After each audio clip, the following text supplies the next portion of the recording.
বন্ধুরা, আজকে তোমাদের জন্য চলে এসেছে আবার একটা নতুন ভিডিও। তোমরা দেখবে।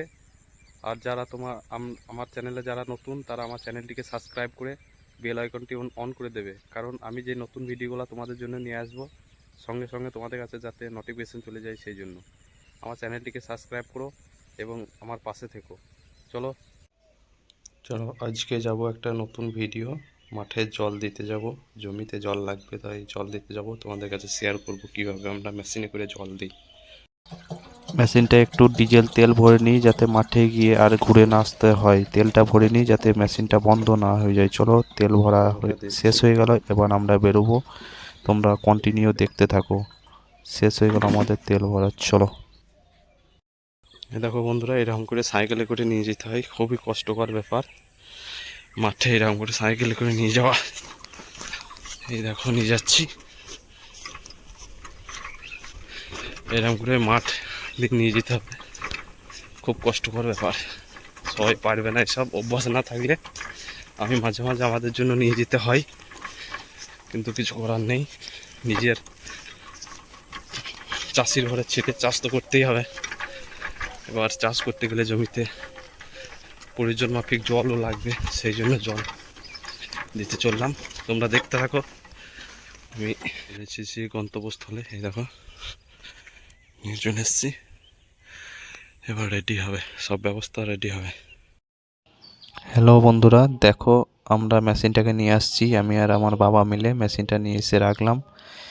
এবার সমস্ত প্রসেসগুলো কন্টিনিউ করব, তারপরে মেশিনে জল উঠবে। তোমরা দেখতে থাকো কেমন করে মাঠে মেশিন নিয়ে জল দিতে গেলে কোন কোন প্রসেসগুলো মেনে করতে হয়, তবেই মেশিনের সাহায্যে জল উঠবে এবং জমিতে গিয়ে পড়বে। দেখো তোমরা, আমরা কন্টিনিউ করছি। তোমরা ভিডিওগুলো পরপর দেখতে থাকো, একটু টাইম লাগবে, ধৈর্য ধরে তোমরা দেখো, তবেই বুঝতে পারবে যে মেশিনে। এবার শীতকালের দিন তো মেশিনটা একটু প্রবলেম করে, সেই জন্য আমি যে পাইপ লাগানোর আগে 2-3বার স্টার্ট মেরে দেখে নিচ্ছি। মেশিনটা একটু প্রবলেম করছে, আর একবার দেখব।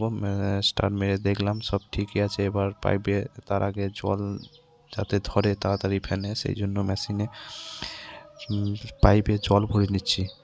জল পুরো রেডি কমপ্লিট। এবার আমরা পাইপটাকে মুখটা দিয়ে একটা দড়ি দিয়ে বেঁধে নিচ্ছি, যাতে পাইপ জোরে করে বেঁধে নিচ্ছে যাতে পাইপটা না খুলে যায়। এবার বাঁধা কমপ্লিট হয়ে গেলে এবার ফ্যানে জলটা দিতে হবে, পাইপটা ধরে একটু চাগাতে হবে যাতে ফ্যানে জলটা এসে লেগে যায়। তারপর আমি হ্যান্ডেল মেরে স্টার্ট করব।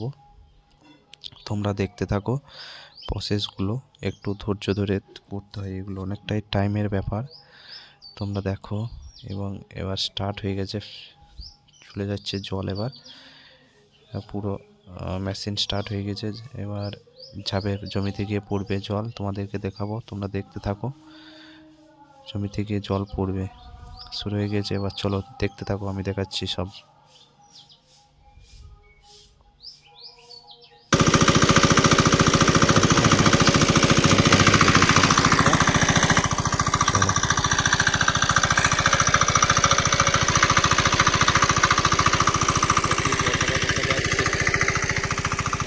জল যাচ্ছে। এই দেখো, আমি তোমাদেরকে পুরো প্রসেসটা দেখাবো, তোমরা দেখতে থাকো। আমি চললাম আমাদের জমির ওই সাইডটা দিয়ে। পাইপটা এইখানটাতে একটু ব্যান্ড হয়ে আছে, সেই জন্য আমি আমার হাতের সাহায্যে আমি একটু পাইপটাকে টেনে দেবো যাতে পাইপটা না ফেটে যায়, সেই জন্য পাইপটা সরিয়ে দিলাম। এই দেখো পাইপটা এবার সোজা হয়ে গেল, সোজা হয়ে গেছে। চলো আমি তোমাদের দেখাই কোন জমিটাতে জল পড়ছে। দেখো এটা হচ্ছে আমাদের ঘাসের জমি। আমাদের গরু আছে, সেই জন্য গরুকে 12 মাস যাতে ঘাস খেতে পায়, সেই জন্য আমরা এই জমিটাতে ঘাসই লাগাই। এটা 12 মাসই খাওয়ানো যাবে। এইগুলোকে আমরা দেখাবো তোমাদের প্রসেসগুলো পরে। আমি যাচ্ছি এবার কোনখানটায় জলটা পড়ছে। আমার বাবাই দেখো দাঁড়িয়ে আছে ওইখানটায়। চলো দেখছি, এখানে জলটা পড়বে, এইখানটায় জলটা পড়বে। দেখো তোমাদেরকে জলটা দেখাচ্ছি।